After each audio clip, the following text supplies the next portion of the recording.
Karibu katika chaneli yetu ya Classic Media 255. Kama bado subscribe chini ya video hii, kisha gusa alama ya kengele na utakuwa mwanafamilia wetu na hautopitwa na habari zetu za ukweli na uhakika zinazotrend katika mataifa mbalimbali na ndani ya Tanzania. Mzazi mwenzake na Diamond Platinum ambaye ni Zari the Boss Lady ambaye ni Mama Tifa ameweza kumchana ukweli Diamond Platinum baada ya taarifa zake za ndoa kusambaa katika mitandao ya kijamii, na ni yeye mwenyewe aliweza kuzisambaza au kuzipublish rasmi katika mitandao ya kijamii. Zari the Boss Lady amemkanya au amemuonya Diamond Platinum kuhusu kuchezea wanawake kwa sababu naye ana binti na binti yake anaweza akashuhudia moja kati ya matendo ya kikatili ambayo anayafanya baba yake, na yeye kama mama amesema kwamba hafurahishwi na jambo hili, ndio maana ameamua kumpa warning kama mzazi mwenzake, kwa sababu binti yake anakaribia kubalehe na soon tu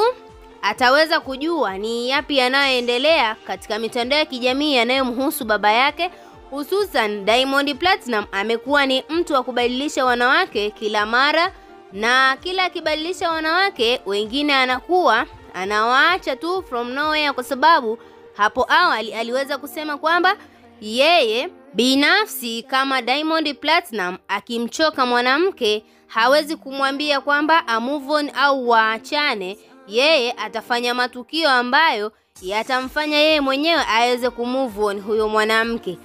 Ukiangalia hii statement ya Diamond Platinum inaonyesha kwamba Diamond Platinum yani ni mwanaume ambaye hariziki na mwanamke mmoja, ndio maana yeye kwake kukuacha sio tatizo, na ndio maana jambo hili Zari the Boss Lady ameamua kulivalia njuga na ameweza kuwapongeza kwa hatua aliyoweza kuipiga, kwa sababu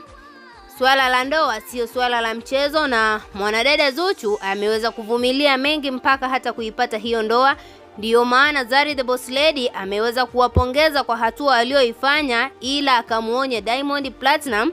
aweze kutulia na mke wake ambaye ni Zuchu kwa sasa hivi, na yeye kama mzazi mwenzake hatarajii kuona matukio ambayo kama yale yaliyotokea huko nyuma kwake yeye na Tanasha yataweza kujirudia tena, kwa sababu anaamini kwa sasa hivi Diamond Platinum ameshakuwa matured enough, na ndio maana akaweza kujua kwamba ni muhimu kwake yeye kuwa na mwanamke wa kudumu kwa sasa hivi. Na wewe kama shabiki unalipi la kuwashauri wanafamilia hawa? Tuachie maoni yako ndani ya comment section, na vile vile usisahau kusubscribe, kulike na kuturn on notification.